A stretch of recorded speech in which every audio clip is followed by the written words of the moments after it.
Who is Solar Ken, the Energy King? Well, that's my alias. My name is Solar Keenen, the Energy King.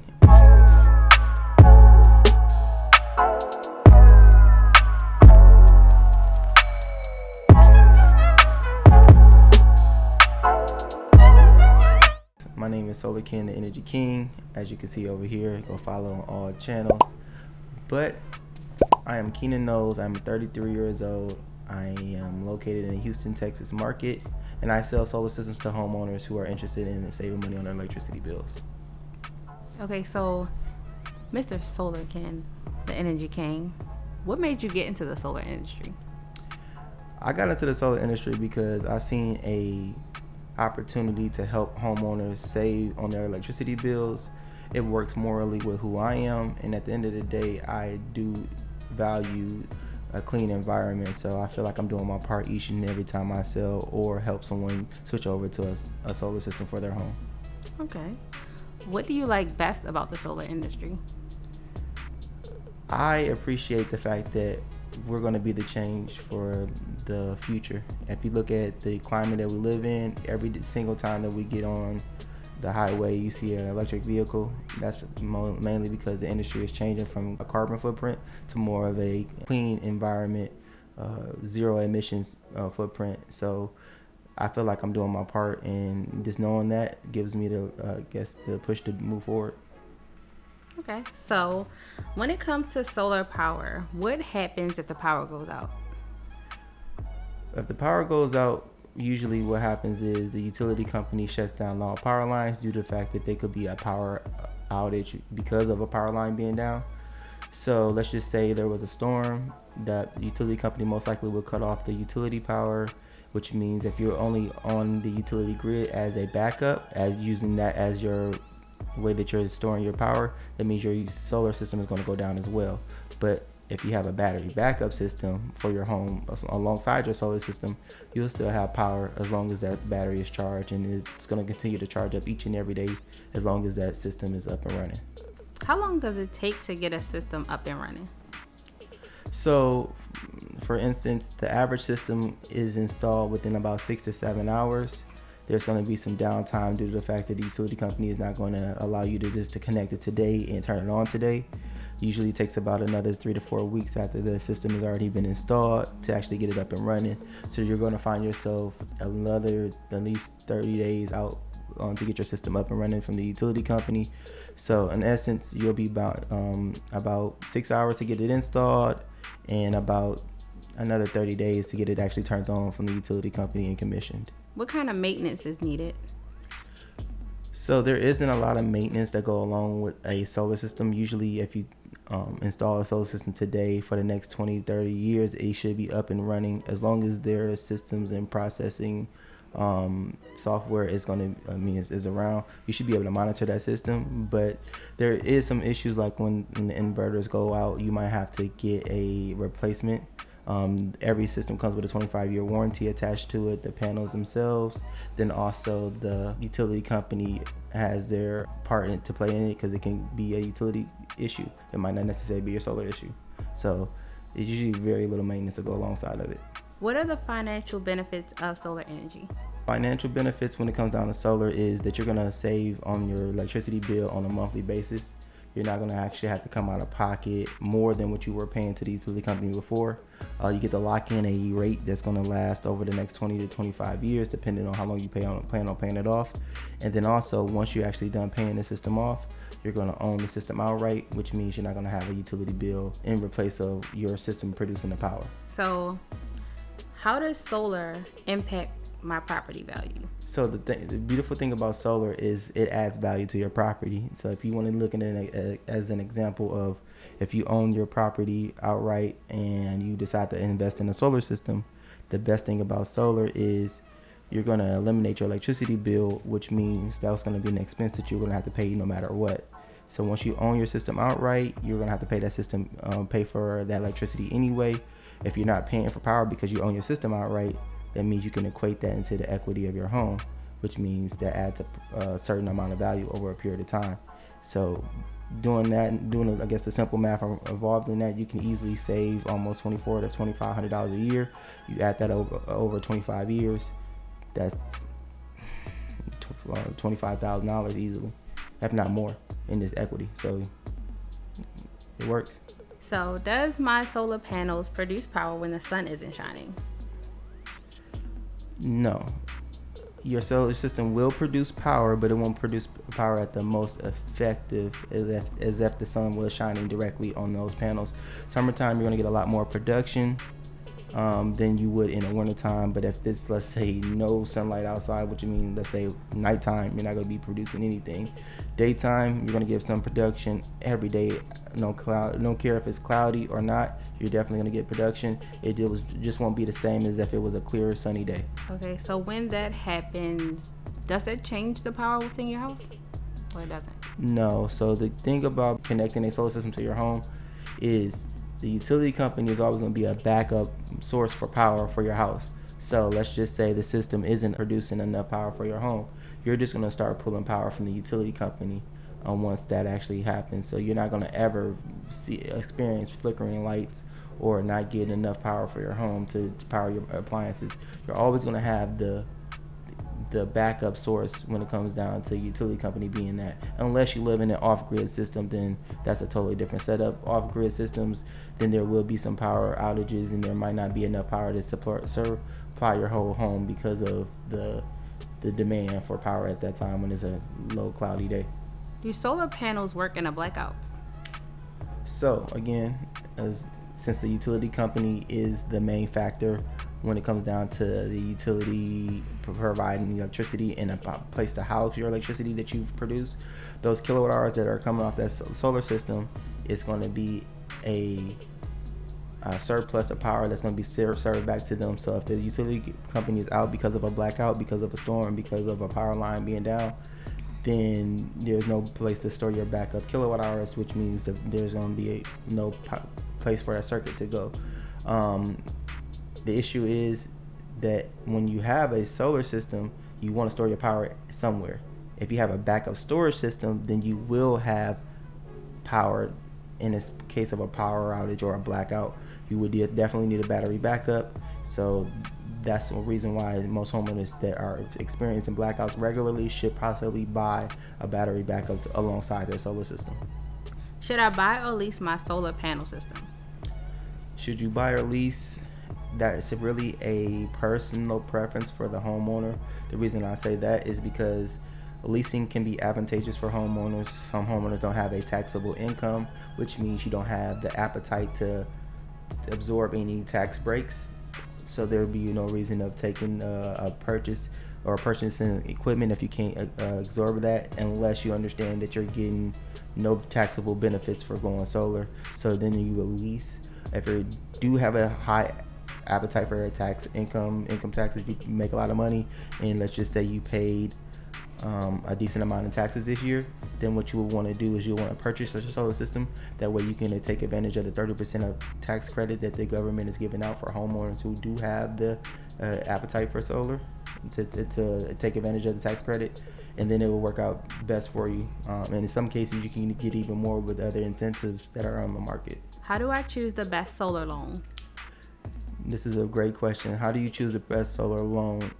The best way that I can recommend a homeowner to choose the best solar loan is to do their research on what they're actually buying when they're buying a solar system.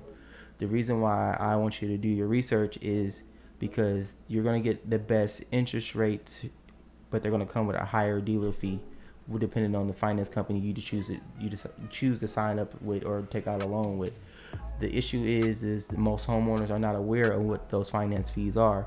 Those finance fees can be 30%, 40% of the deal, and you don't even know that you're paying it on top of those deals because you're trying to go with the lower APRs. And my recommendations at this point in time, with the APRs going up, with the federal interest rates being as high as they are, I would personally go with a higher APR, longer term or shorter term, and pay the system off within 4 to 5 years versus taking out a lower APR and paying 20 to 35, if not 45% dealer fees on top of your deals. Just doesn't make sense in my book. Okay, so before I actually get solar, I just want to know, would you consider solar expensive, or can I actually afford solar? How would I know that I can afford solar? So practically every homeowner that lives in the U.S. and across the country, for sure, um, can afford solar in some way, shape, or form. It's not as expensive as most people think it is. The reason why solar is I guess a luxury asset to your home is because the way it's being sold right now on the marketplace. I think that it's way more affordable than paying your electricity bill by a ton. We just have not adapted to it and accepted it as a whole. Now, when it comes down to the utility prices are always going up. Solar prices are kind of competing with the utility prices. But you got to think about this. It's like we don't know where we're going to be in 10 to 15 years, 20 years. But I can guarantee you one thing, there's going to be way more electricity being used in the next 20 years than it was today. And I know that if we decide to go solar today, we'll be able to lock in a rate today that's probably not going to be seen ever again in our history of our lives. So it's better to buy something that's going to produce the power today that you need for the rest of your life or the rest of the time you own that home than wait and see what the utility prices are in 10 years. How would I know if my roof is suitable for solar panels? So the best roofs for solar, and I say that, is you want to find a home that has a south-facing roof. No matter, as long as you're in the northern hemisphere, as long as you're in America and everywhere else above, I guess, the equator, you'll want to have a system that faces south. What I mean by that, your roof should be facing south. You have a lot of exposure for the sun. You're gonna get the best solar production off of that system overall. Southeast isn't bad. Southwest isn't bad. It really boils down to the utility rate that you get back anyway, because the utility rate that you get for the solar power that you use is going to actually give you the best return on your investment. But you definitely want to have a roof that's not necessarily covered with either a lot of piping, a lot of dips and valleys, a lot of hips when it comes down to the way the roof is constructed. I've seen some real tall cathedral homes. Those are not the ideal situation for solar. A big open exposed roof is the perfect home for solar. How do I choose a solar installer? Ooh, another great question. Choosing the best solar installer is ideal for the homeowner who is, I guess, wants the best experience. And the way that I would go about it if I was a homeowner in your situation is I would personally do my research, find 4 companies that I like the most. I would do a detailed analysis on the company themselves, make sure that they operate as a company and not just as a dealer or a sales organization. In a sense, there's nothing wrong with being a sales organization or dealer. Is this that you want somebody that's going to be around for the long term? You want somebody that's going to actually market themselves as being around for the long term, who's fully invested in seeing your success as a homeowner and not just trying to sell you on a solar system. That's what I pride myself on. Even though I'm a dealer, even though I do operate as a smaller company, I pride myself on taking the initial interest in my customers and making sure they get the best experience and letting them know that they can call me at any time, because most of these companies are fly by night. They like to make money and they like to get out of the way. That's not my motto. I want to make sure that my customers get taken care of and make sure that they're not getting taken advantage of. Is there one type of solar panels or are there different types of solar panels? There's a ton of different variations of solar panels. There's a ton of different manufacturers of solar panels. Some are better than others. Some come from foreign countries. Some are made right here in America. There's different wattages of panels. When I first got into the market of selling solar, I was actually selling solar panels that were 220 watt, actually 210 watt panels. Those are Q-Cell 210 watt panels. And now we're sitting at 400 watt panels, and that was only 5.5 years ago. So you look at it now, that's a big change, almost a double in production over the last 5 years. Now those panels are going to be operational for the next 25 years, but either way, you're going to need less panels. The more efficient the panel is, the better the manufacturer. In essence, if you want to go with a sun power panel, it's probably the best panel on the market, but you're going to pay a premium price for that panel. Or if you want to go with a, I guess, foreign made panel, it might not be the best panel, but it might be the most affordable on the market.